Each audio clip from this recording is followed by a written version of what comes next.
315. How's that?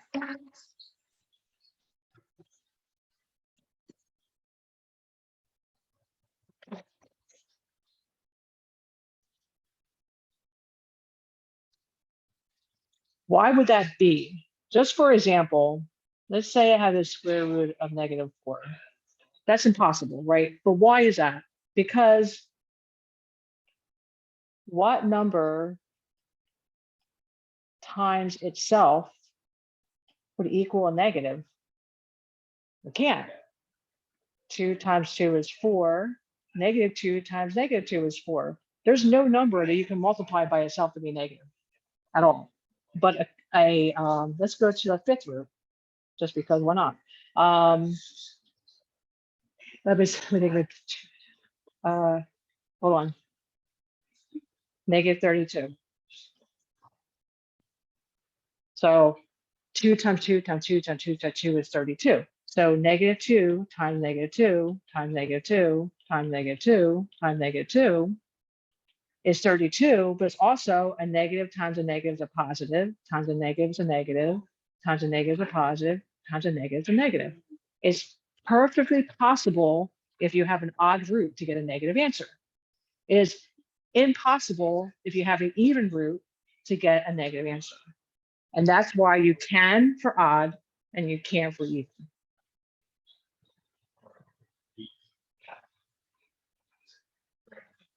Okay, so find each root. Oh, and by the way, I just thought of something. Let me erase that for a second. I just thought of something I want to add. We talked about if you have the square root of like a -4, that the answer would be not a real number or no real number. That is true for any even. If I have this, the 6th root of -1, it is not a real number. So any even root will always have the answer of a negative, will always have the answer of not a real number. Okay, now we go. Okay, so we're going to find each root. 1. You might need a calculator for this because they're going to do a little bit bigger indexes. So, or you can figure it out. The 6th root of 64. Now, first, let's talk about 6. If you're multiplying a number 6 times, it's going to get big real fast. 64 is sort of a small number, so it's going to be in the small end. It's not going to be anything big, but see if you can figure it out, and I'll write it down in a second.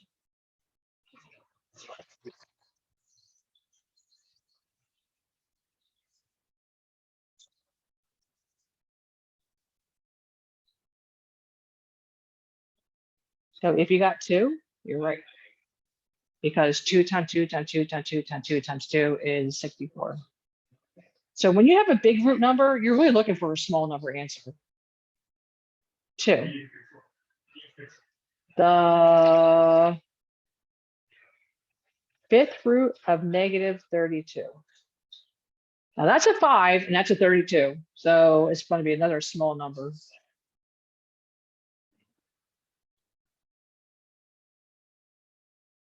Mm-hmm.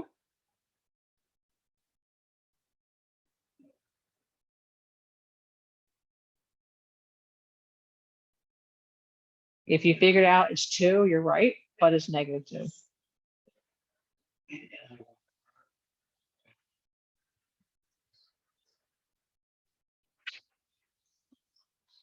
Hold on, I'm making one open.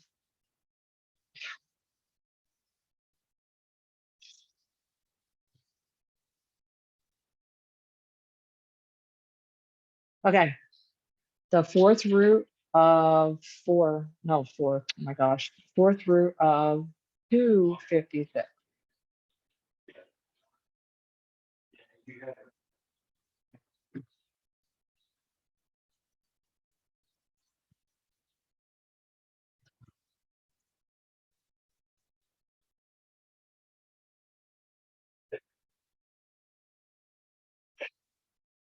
And that would be, it's a little bit bigger than 2, it's going to be 4. Number 4. the sixth root of negative 16.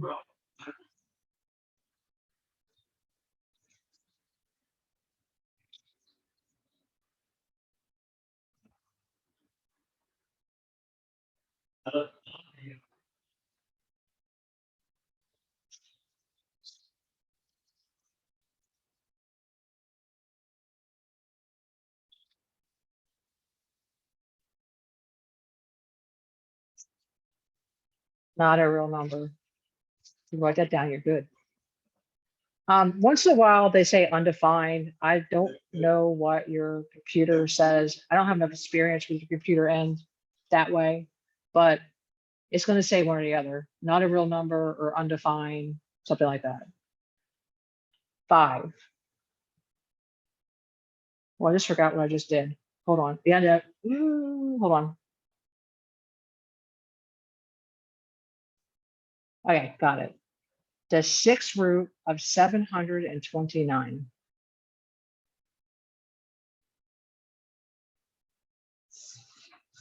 Now, do you need me to bring anything?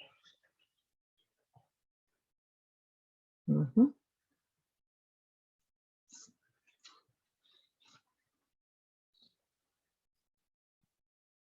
Yeah.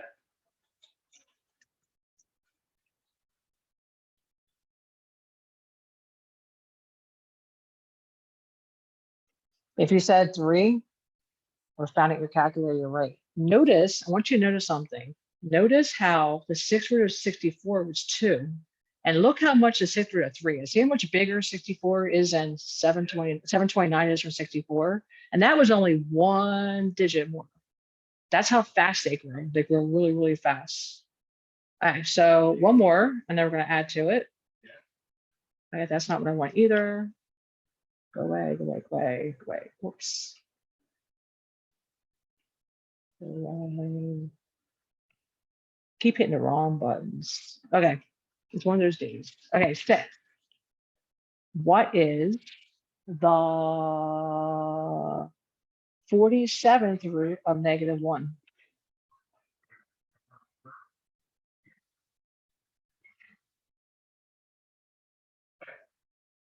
Yeah, I sort of made it exaggerated, but that's all right. That one I don't want you to think about. It's odd index. If an odd, the negative stays, and it has to be negative 1. Because negative 1 times negative 1 is going to be negative 1. Awesome. Awesome. Okay, questions on that section, that part?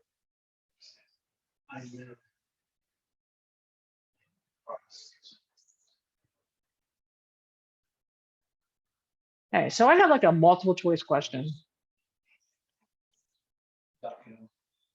Which one is not a real, whoops, real number? And I'm going to have A, B, C, and D. Okay, here we go. I'm not even going to say, I'm just going to write it.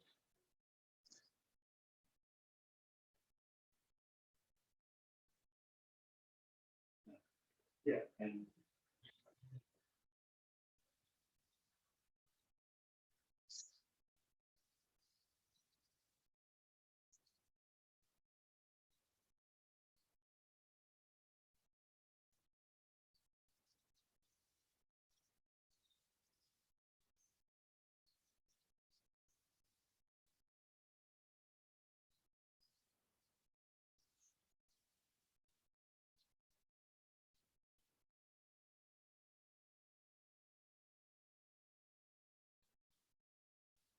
But at this time, my computer is like blinking at me. I forgot to plug it in.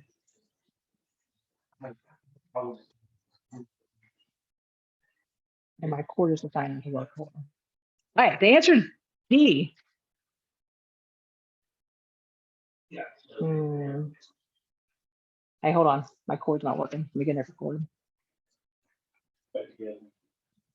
I don't think it's my cord. I actually think it's my computer.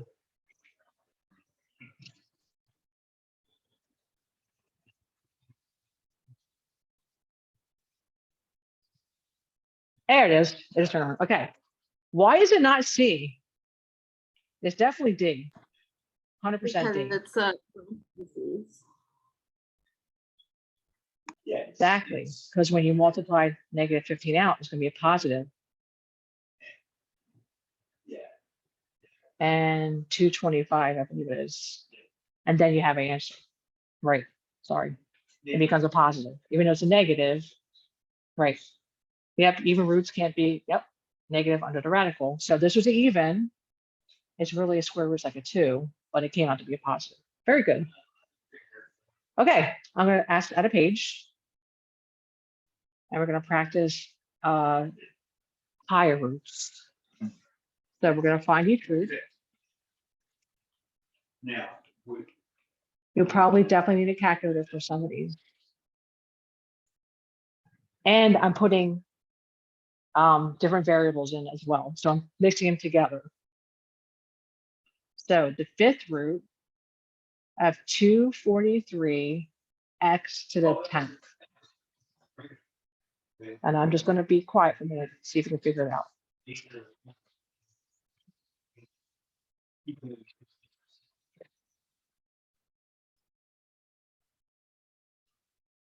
I should be right back while you figure it out.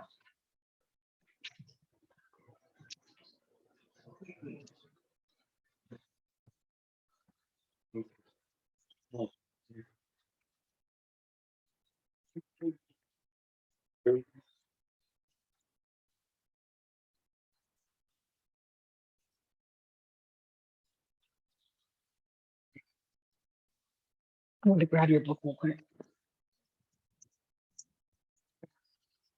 I have a lot of examples, but I don't have enough examples. I want to do a little more than what I'm going to do. And we have time, so. Hold on a second. Got it. Beautiful. Okay. What did we get? So the fifth root, again, you can think of it separate if you want. I think at the beginning, it's easier to think of it separate, but you don't have to. So what number multiplied 5 times is 243? That's 3. And then how many 5s are in 10? Or what's 10 divided by 5? 2. You got that? You got the answer.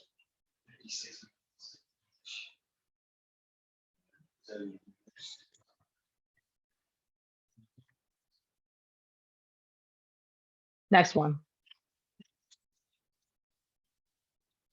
Negative 128. By the way, 7th root. A to the 14th. B to the 49th. C to the 28th. Give it a try.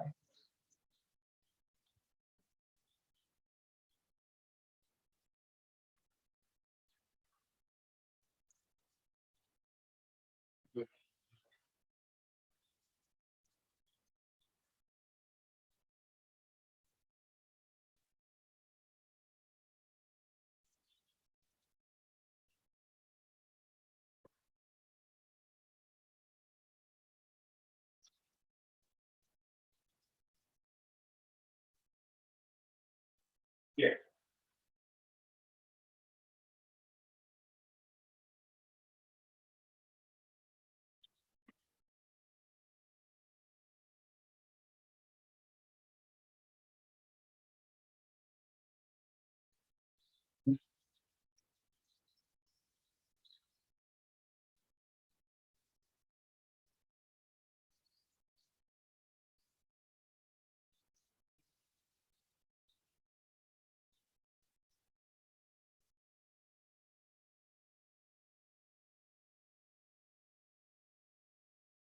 I'm looking at you guys. Looks like most of you are done or working on it.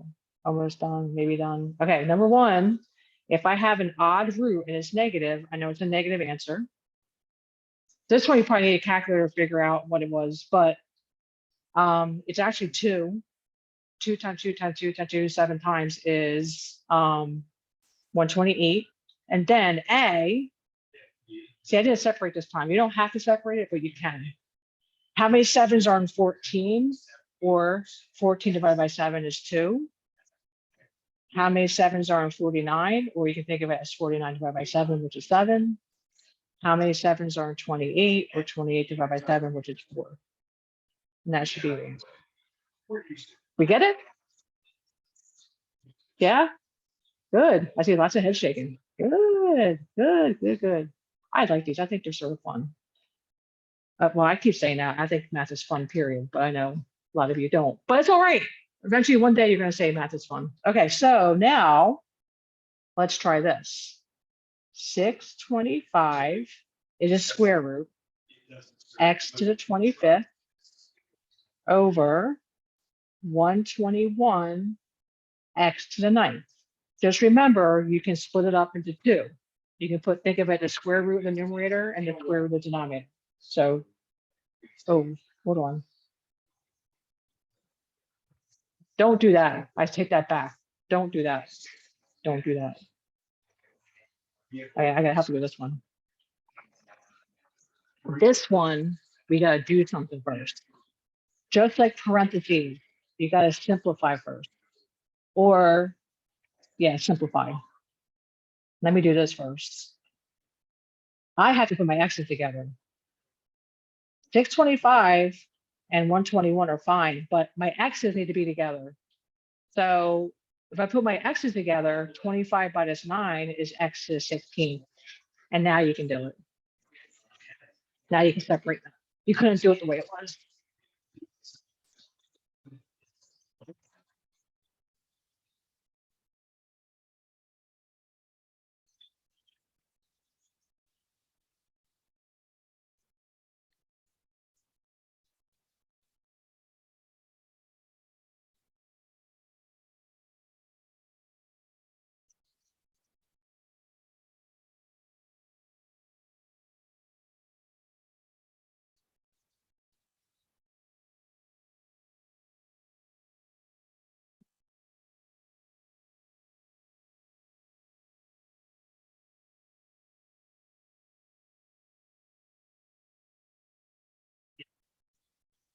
Okay, so you can leave it like that. You can think of it as 2. You can write it as 2, not write it as 2.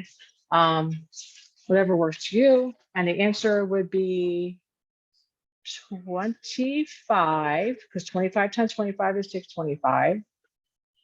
What do you do with the exponent? Like, what did you do? The answer is 8. How do you know it's 8?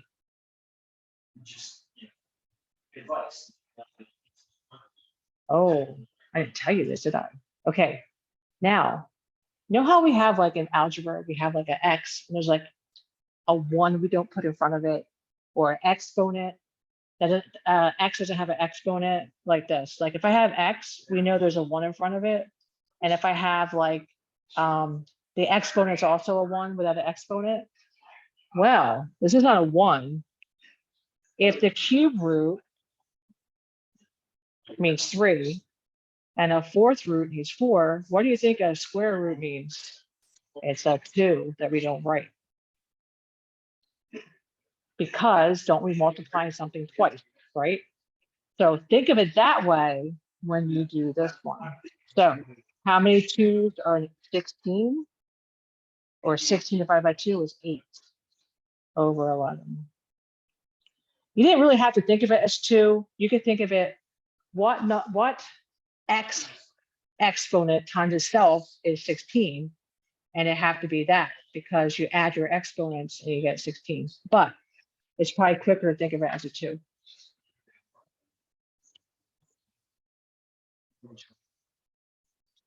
Four.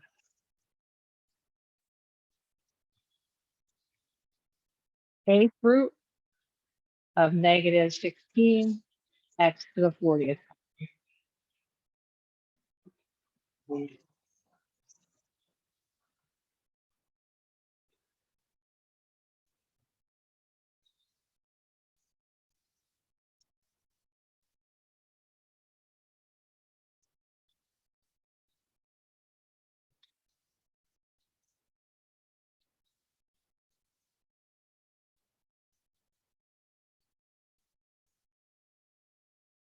All right, those of you who are sitting here not doing anything, you're 100% right, because it is not a real number.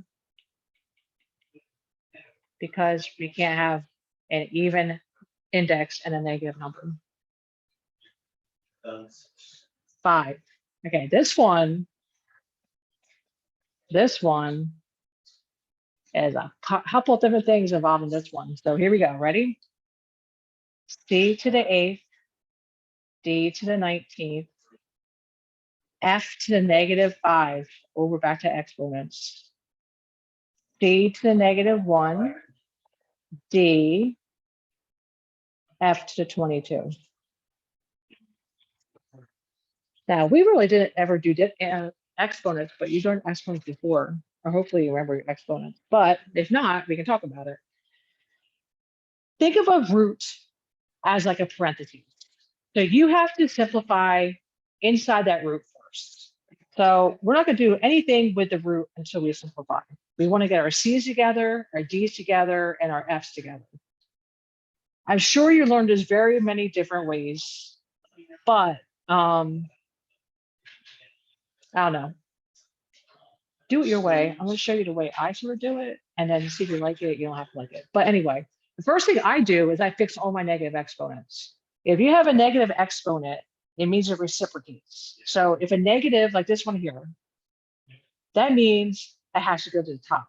So that's positive, it stays. This is positive, it stays. This is negative, means it's going to go to the bottom as a positive 5. This is a negative, which means it goes to the top. This is positive, it stays. And this is positive, it stays. You don't have to do that. You can subtract your exponents, which is probably what you've always done. But then I'm going to simplify it. So I have C to the 8th and C, which is C to the 9th. I have D, whoops, I'm going to erase that because the D in the bottom. D to the 19th and D, I subtract my exponents, I get D to the 18th over, the D is gone. F, I add my exponents, I get 27. Now I can do my 9, so try it.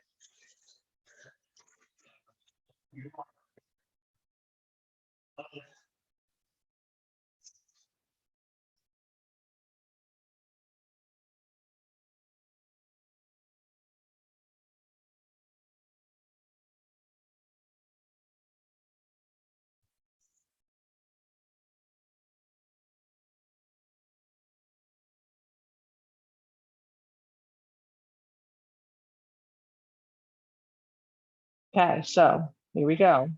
C, 9 divided by 9 is 1, so we don't put 1.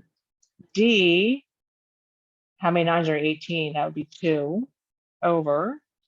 How many 9s are in 27? That would be 3. And if you did that, you did it right.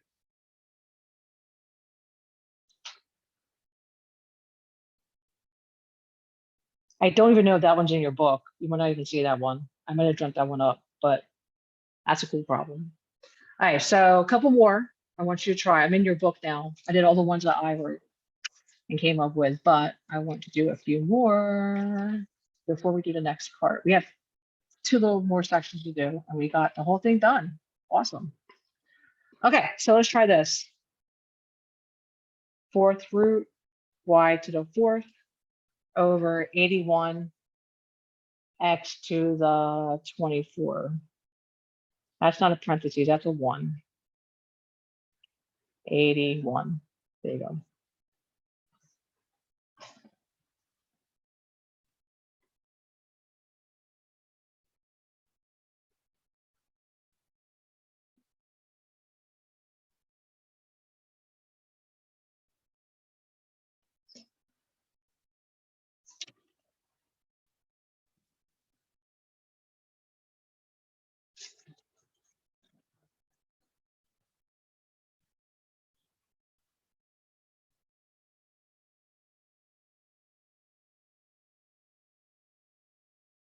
Okay, so the first one, y to the 4th. How many 4s are in 4? 1, so it's y by itself. Again, you can split them if you want. How many 4s No, so what number times itself 4 times is 81? 3 times 3 times 3 times 3. How many 4s are in 24? That would be 6. If you got that, you did awesome. 7. Let's do the 5th root of, I told you to grab your book. Now I'm out of your book. I'm doing it myself now. So let's do, I'm making this up. Hold on a second.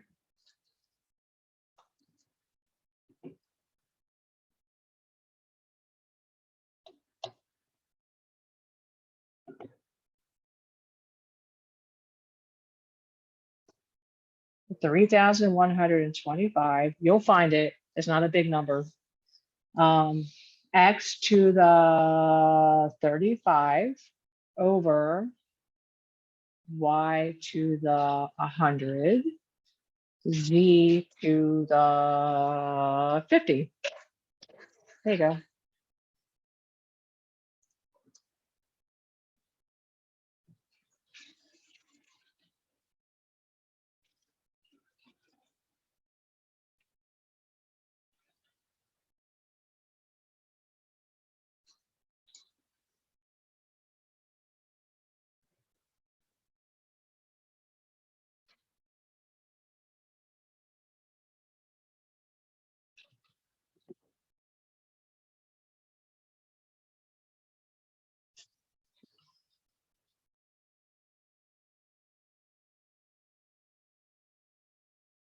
Even if you look at 3,125, sort of kind of think of a number that comes to your head right away.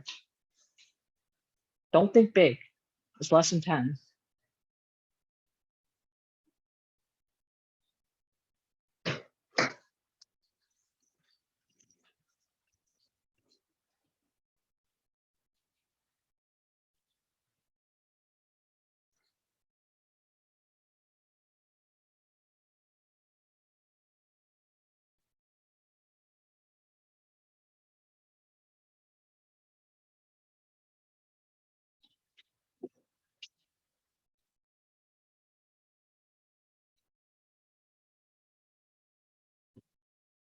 Hey, anybody find it? Unless I did it wrong, it should be 5. 5 times 5 times 5 times 5 times 5. So when I see 125, especially the 25, I know your instincts to go to 25, but 25 times 5 is going to be huge. It's always going to be like a small number. All right, then it would be x to the 7th over y to the 20th, z to the 10th. How do we do? And by the way, I'm giving you way harder problems than you're probably going to see. Any questions on that one? I think I have one more, and then I'm going to go on to the rest of what I have left. Okay, one more. We'll do the cube. No. What did I say I was going to do? Oh my gosh. I had this thing already all done in my head, and then now I forgot.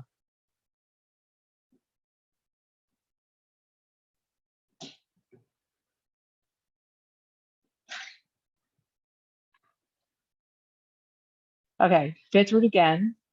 1,024. X to the 10th. Y to the 20th.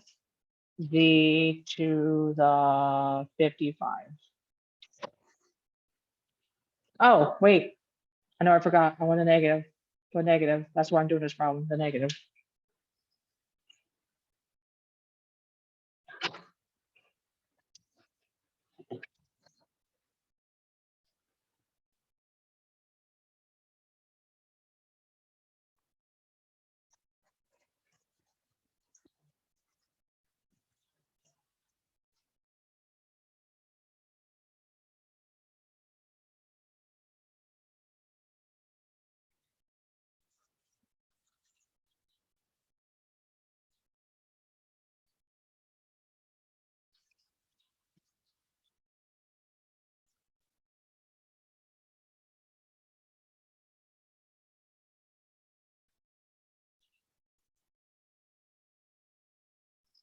Okay, so negative, because it's fifth root, I can keep a negative, 4 x squared y to the 4th z to the 11th.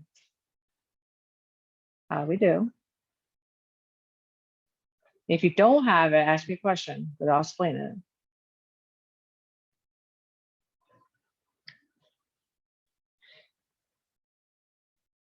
Any questions, anybody?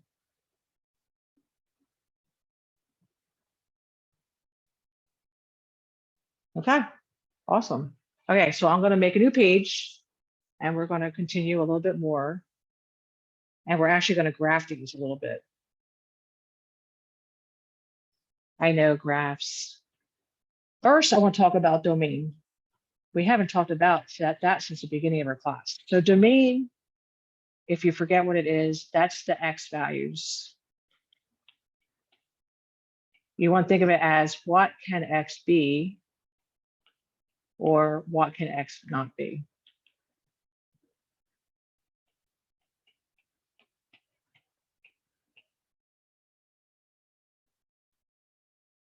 Or we're talking about roots. So if I have an nth root where n is even, we actually have to think the second way I wrote. What can x not be? X cannot be negative, right?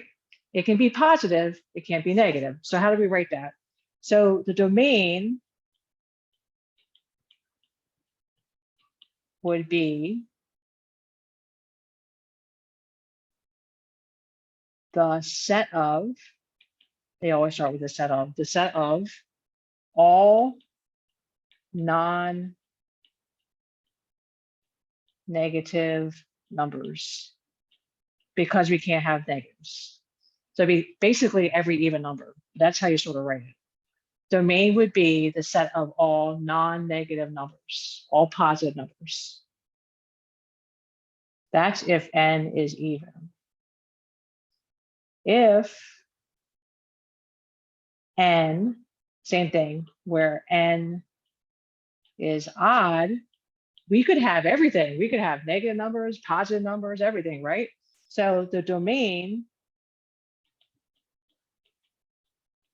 is the set of all real numbers, meaning it could be every single real number we know.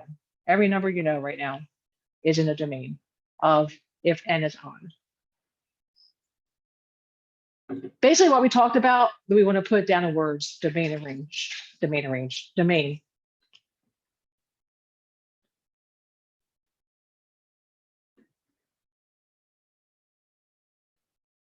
Let's look at substitution using function notation. It's been a little while since we've done that too.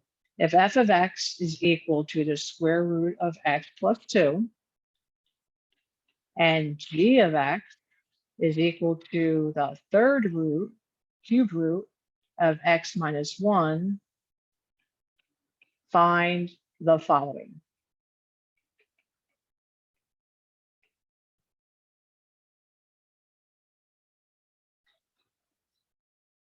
We're going to find, I think, 4 things. First thing we're going to find is f of 7. Anybody remember what that means? That means you go to your f function. So number one, we haven't talked about this either. You can call functions different names. So if it says an f in the front, you go to f function. So I'm only looking at this function. And it's saying x is 7. So f of 7 is going to be the square root of x is now 7, which is a square root of 9, which is 3. So f of 7 is going to be equal to 3.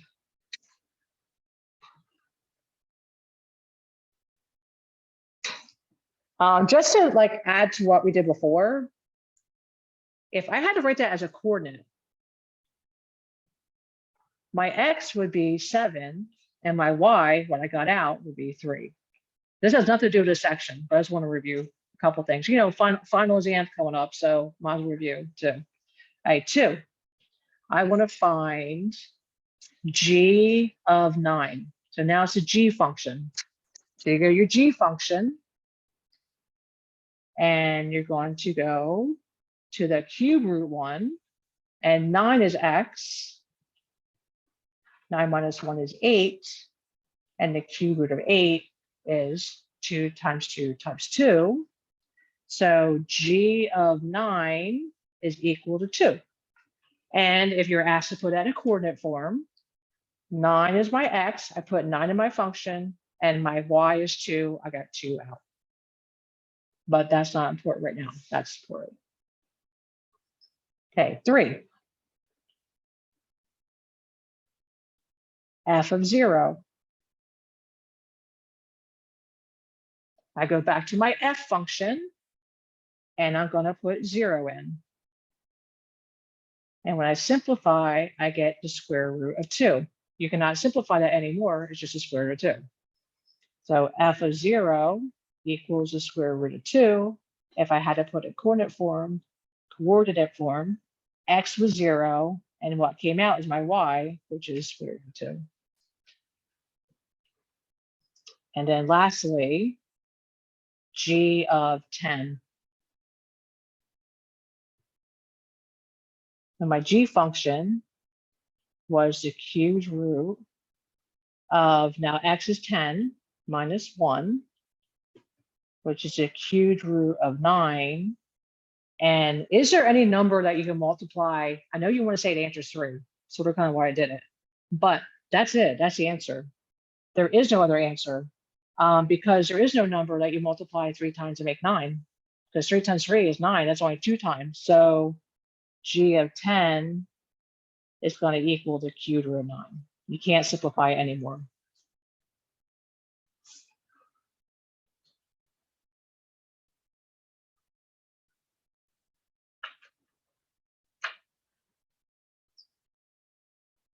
Question on that?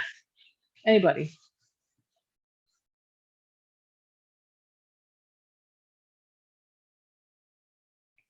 So we want to look at some graphs. So we want to graphs of our roots. We're going to look at the square root and the cube root. That's usually what we always look at, square root and cube root. So we're just going to look at the square root. We're going to look at the cube root, how to graph them. So we want to graph the following. 1, y equals the square root of x. What does it look like? Well, we don't know anything about this, so we're going to make a table.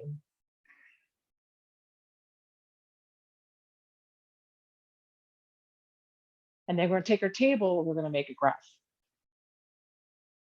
But you want to be really smart with your table. First off, we can't have negatives, right? It's a square root. So we can start with 0. If I put 0 in, I'm going to have the square root of 0, which is still 0. I can put 1 in, because the square root of 1 is just 1 times 1 is 1. But I'm not going to put 2 in. The square root of 2 doesn't really give me an answer I can graph. I can put 4 in, because the square root of 4 is 2.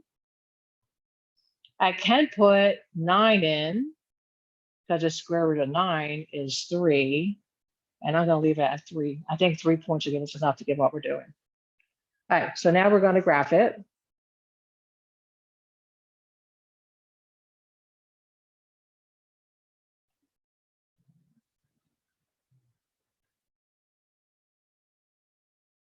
You're going to need at least 9 tick marks going right. I don't even need a second. Honestly, I'm going to erase what I just did. I'm sorry. But we don't have negative numbers, right? So all we have is the first quadrant. That's all we need. We don't need the negative parts of our quadrant, just the positive.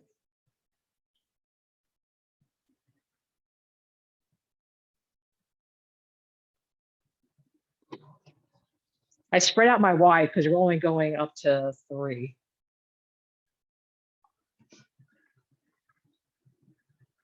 And then we're going to plot what we have. We have 0, 0. We have 1, 1. we have 4, 2.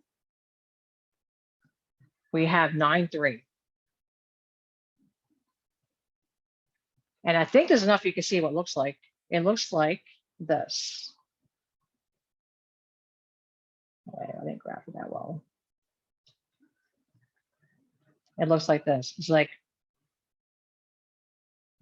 half of a parabola, a little arc. That doesn't go there.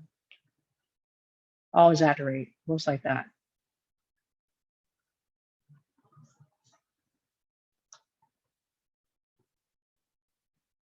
That's what a square root looks like. Notice it's only the positives. We can't have negatives.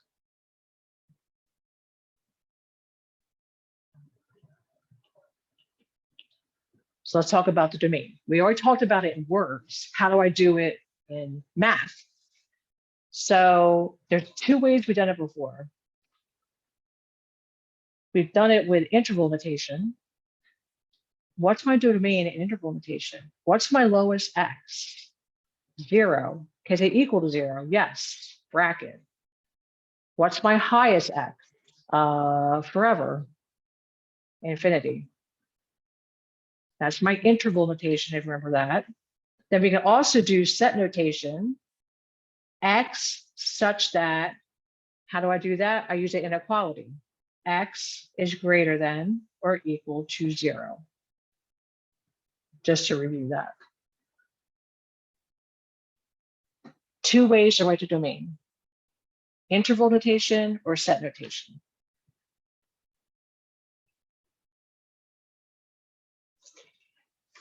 All right, now let's look at cube root. Cube root's really cute too. Okay, cube root. We are going to graph y equals the cubed root of x. Now this one, remember, we can have negative and positive. So we're going to need both, all of our quadrants in our graph. We also have to think about that when we do our table, because we need x as a negative x's and positive x's. We also want to use values that are perfect cubes. Like I wouldn't pick like 4. We don't know what the cube root of 4 is, but so let's start negative. So I'm thinking -8 might be a good way to start. -8, what's the cube root of -8? That would be a -2.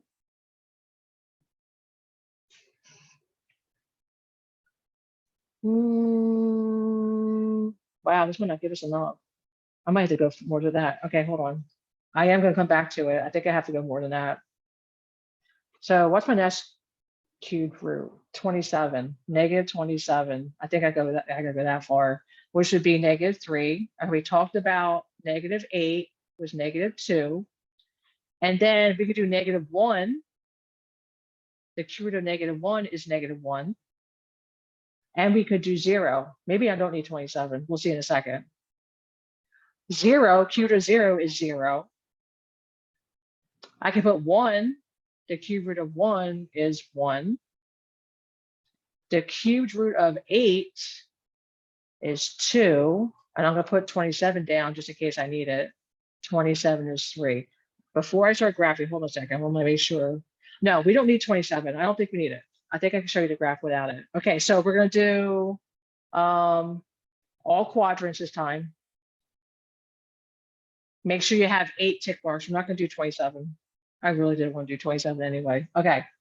1, 2, 3, 4, 5, 6, 7, 8. You need 8 each way on your x-axis.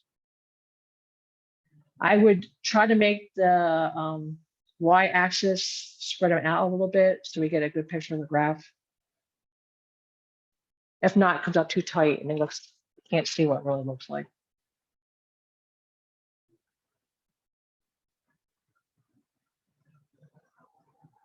Okay, so -8, -2. -8, -2. And I know we're doing it by hand, just to give you an idea anyway. -1, -1. 0, 0. 1, 1.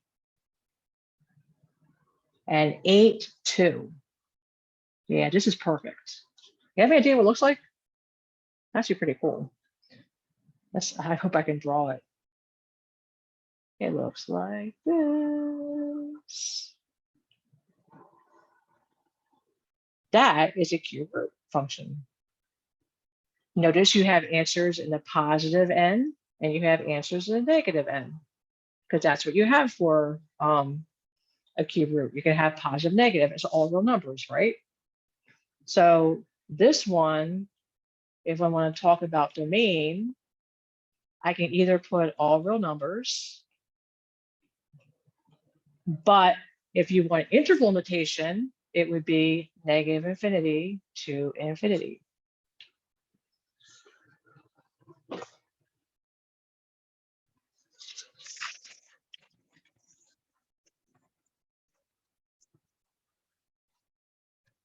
And that is the end of that section.